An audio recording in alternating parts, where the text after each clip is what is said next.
Merci pour la fidélité na bino na CBNB télévision. Darel Maurice Nsiala na présentation donc na numéro neti bino moko boyebi masolo ezokende mabe na Sud Kivu mingi na Uvira. Ba décréter ville morte même si l'équipe mi-journée mais masolo ke mabe makasi parce que bana baleli. Babi keto beta mbonda ba misusu pe ba sukola basani parce que Lisolo Yanzela, RN national numéro 5, Bana Baleli. Ville sinistrée neti tobele la toujours na écran numérique. Masolo pe match zo kende mabe na bakote kuna. Bana mibali batele mpe babeti tangwa. Nous prenons André Biadounia, président yende coordonnateur. Balobita la kaba coordonné ti ba panza kanteke. On les prend et puis tokuta na bino. Nous sommes à côté du président de la société civile.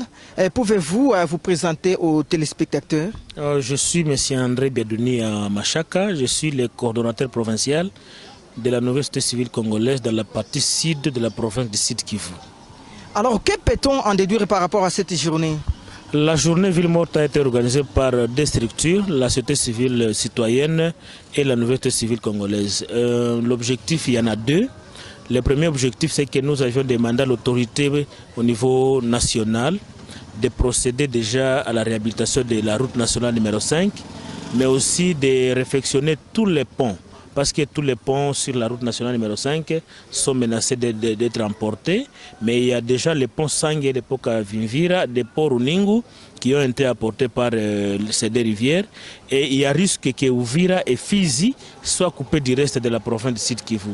Et si ces routes sont coupées, ça veut dire que sur le plan impact, ça va toucher sur la valeur économique de la population, même au niveau du marché, par rapport aux produits maraîchers, produits vivriers, ça va vraiment impacter. Mais aussi le deuxième motif, c'est que nous avions été frappés la fois dernière, c'était le 17 avril, on avait été frappés par une catastrophe naturelle qui nous a endeuillés avec plus de 55 personnes. Dernièrement, nous avions été endeuillés par 4 personnes. Le même rivière qui avait endeuillé Uvira avec 54 personnes, n'ont pas encore été réfectionnés, c'est-à-dire il n'y a pas eu curage digne de son nom. Et actuellement, la société civile que nous sommes, nous ne demandons plus le curage, mais nous sommes en train de demander que le gouvernement national puisse maintenant construire les murs le long des rives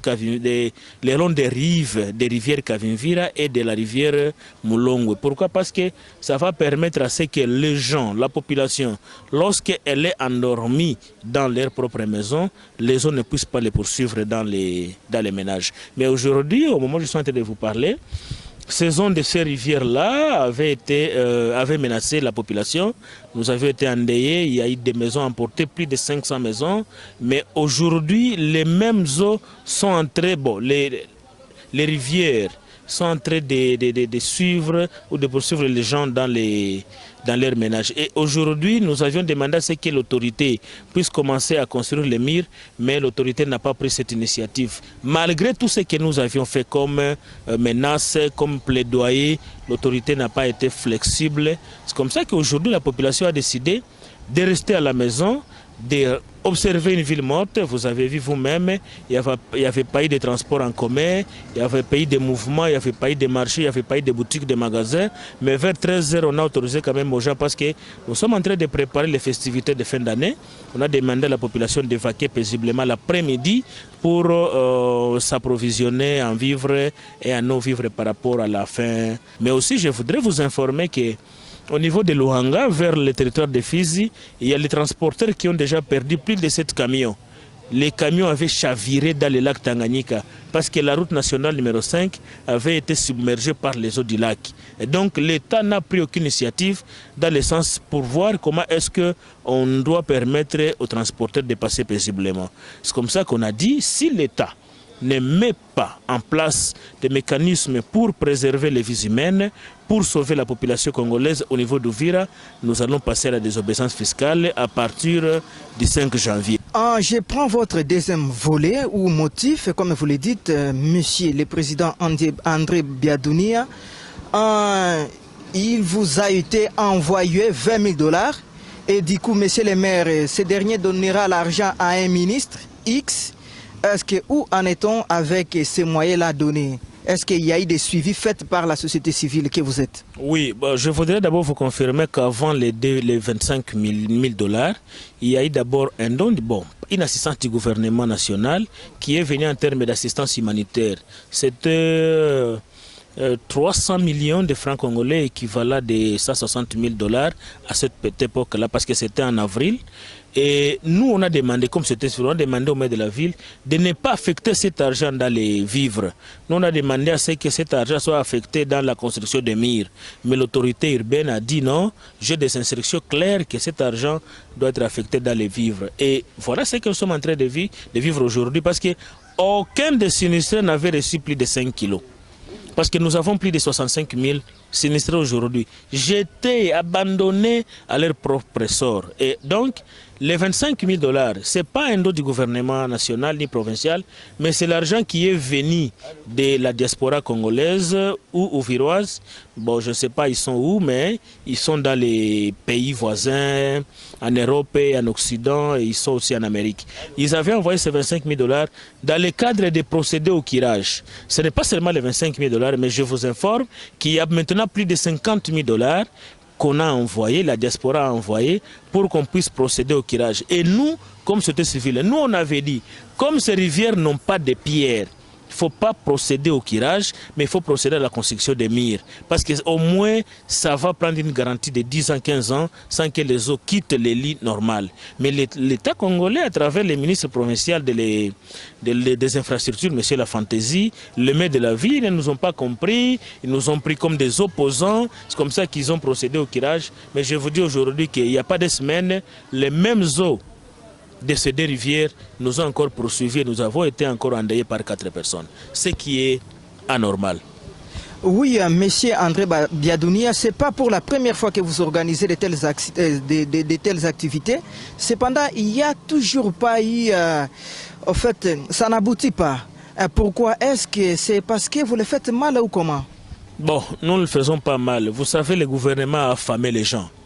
Le gouvernement nous a laissés dans une pauvreté extrême. Et dans quel sens? Au moment où nous sommes en train d'organiser cette ville morte, il y a même les autorités qui distribuaient l'argent à la population pour leur dire ces gens-là, c'est André et les autres compagnons, ils ont de l'argent pour leurs enfants, pour leurs familles. Vous, il faut aller au marché. Mais la population a pris cette conscience de dire non, nous sommes menacés par la rivière, il y a la route qui est en voie de disparition, nous devons agir. Les villes mortes, nous les organisées, c'est constitutionnel. Et à notre niveau, ne pensons pas que c'est la première, la deuxième fois. On en a déjà organisé plusieurs et ça ne sera pas la dernière fois. C'est parmi les actions que nous menons comme société civile dans le cadre d'éveiller la conscience patriotique de la population pour qu'elle comprenne que lorsque vous donnez la taxe, vous avez le droit de dire à l'État congolais de vous donner la contrepartie. Et la contrepartie, ce n'est pas l'espèce, mais on peut soit construire la route, on peut construire un hôpital, on peut construire une école. Ça, c'est une contrepartie de la taxe qu'on a donnée. La population doit comprendre cela. Ce n'est pas une façon de faire fatiguer la population, mais c'est vraiment des actions citoyennes prévues même par la Constitution congolaise.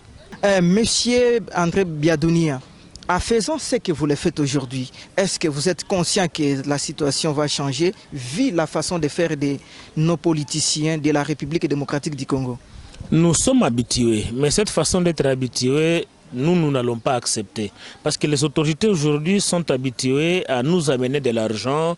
Nous-mêmes, on a été appelés. Non, laissez cette ville morte, on va vous donner de l'argent. Mais nous, on s'est dit, l'argent, ça va servir moi, André, ma famille et mes collaborateurs. Mais ça ne va pas servir à la population congolaise. C'est comme ça qu'on a dit non. Nous devons agir. Et si ça ne tient pas, je venais de vous dire ici que nous allons passer à la désobéissance fiscale. Comment est-ce que nous allons procéder? Il nous faut maintenant prendre un temps de sensibilisation. On va demander à la population de ne plus payer les taxes, que ce soit du trésor public, que ce soit de l'aide des provinces, que ce soit de la mairie. Et ils vont menacer, ils vont commencer à faire travailler la police pour qu'elle menace la population. Nous allons... Ils scellent la porte, les magasins, les boutiques et tout ça. Nous, on va déceler. Jusqu'à ce que monsieur le président de la République va descendre à Uvira, le ministre en charge des travaux publics va descendre à Uvira pour qu'on discute avec la population. Lui va discuter avec la population. Et si seulement on commençait, même demain, si on commençait à construire la route nationale numéro 5, si on commençait à placer le mur le long des rivières Moulongo et Kavimvira, je vous dis, ces actions, nous allons mettre fin à ces actions-là. Et aujourd'hui, au moment où je suis en train de vous parler, la population est prête pour ne pas payer la taxe. Nous allons demander à la population, c'est bientôt là, c'est d'ici le 5 janvier, nous allons procéder à la désobéissance fiscale si l'État congolais ne se soucie pas de la population de cette partie du territoire national. Nous avons le deuxième port national. Nous contribuons énormément au trésor public et aller à des provinces. Mais pourquoi on ne doit pas se soucier de nous? Et donc ça c'est inacceptable, la population a déjà compris. Ce n'est pas vraiment la première ville morte, nous allons organiser d'autres et d'autres activités pour que la population comprenne que ça c'est notre droit et nous devons le réclamer auprès de l'État congolais. Ouais, je ne sais pas si ce sont des rumeurs qui courent déjà un peu partout dans la ville d'Uvira, disant que si la journée a été décrétée comme cela, c'est tout simplement parce que vous exigez le départ du gouverneur. Le gouverneur de province du Sud Kivu? Oui. Bon, il faudra d'abord que je vous informe qu'il est en train de très mal gérer la province. C'est un mauvais gestionnaire de la province parce que depuis que nous sommes frappés par la catastrophe ici à Uvira, il a foulé ce pied ici à Uvira. Et pendant ce moment-là que nous sommes frappés par cette catastrophe, nous lui avons demandé de marcher à pied pour qu'il voie de ses propres yeux comment est-ce que la population est en train de souffrir. Il nous a traités de fous. Il nous a dit que nous sommes des voyous, pourquoi on peut faire marcher un gouverneur à pied. Et nous, on se pose la question, dans quel pays? Allez en Tanzanie, le président Magufuli marche à pied tous les villages. Il se déplace à pied pour voir comment est-ce que la population vit. Mais lui nous a dit, vous n'êtes pas sérieux, pourquoi vous pouvez faire marcher un gouverneur à pied? Ce n'est pas une marche de faire partir le gouverneur, mais s'il ne revient pas au bon sens, nous allons aussi initier une pétition pour demander son départ. Ça, je le dis. Merci beaucoup, Monsieur André Biadounia. Vous représentez une grande structure de la société civile. Est-ce que peut-on avoir un message clé afin que nous puissions nous séparer? Le message clé, c'est de remercier d'abord la population congolaise pour l'acte d'aujourd'hui qu'elle a observé. Elle est restée à la maison, on a fermé les boutiques, on a fermé les magasins, il n'y avait pas eu de marché, mais on a déjà libéré ce que les gens puissent vaquer à leurs propres occupations cet après-midi. Ça, c'est le premier message, les remerciements. Le deuxième message, c'est de demander à l'État congolais d'être flexible. On doit être sensible au malheur de la population. C'est nous, les souverains primaires, c'est nous qui décidons. Et je pense que bientôt nous allons décider pour le sort de ces députés-là qui pensent que lorsqu'ils sont à Kinshasa, ils sont à Bukavu, ils sont ailleurs, ils peuvent tout faire pour la population d'Uvira. Non, vous devez tout faire avec nous, mais pas faire tout sans nous. Et donc la population est déterminée à ne plus payer les taxes si la route nationale numéro 5 n'est pas réhabilité, si les ponts ne sont pas réfectionnés et si les murs de toutes ces rivières-là ne sont pas construits. Nous allons décréter, je vous l'ai dit, et là je suis au micro. Ça, je pense que les autorités sont en train de suivre. Nous sommes devant un micro et la caméra où les autorités suivent. La désobéissance fiscale à Uvira vient très bientôt. Et je vous informe que Baraka et Fizi vont nous emboîter les pas et l'autorité viendra négocier avec la population parce que nous sommes leurs patrons. Merci beaucoup. C'était bel et bien Monsieur André Biadounia. Il est le président de la société civile. Je suis le coordonnateur. Ah, il est le coordonnateur. Merci pour cette correction. Darel Maurice Nsiala a été devant vous. Nous vous disons à tout à l'heure pour un autre nouveau numéro.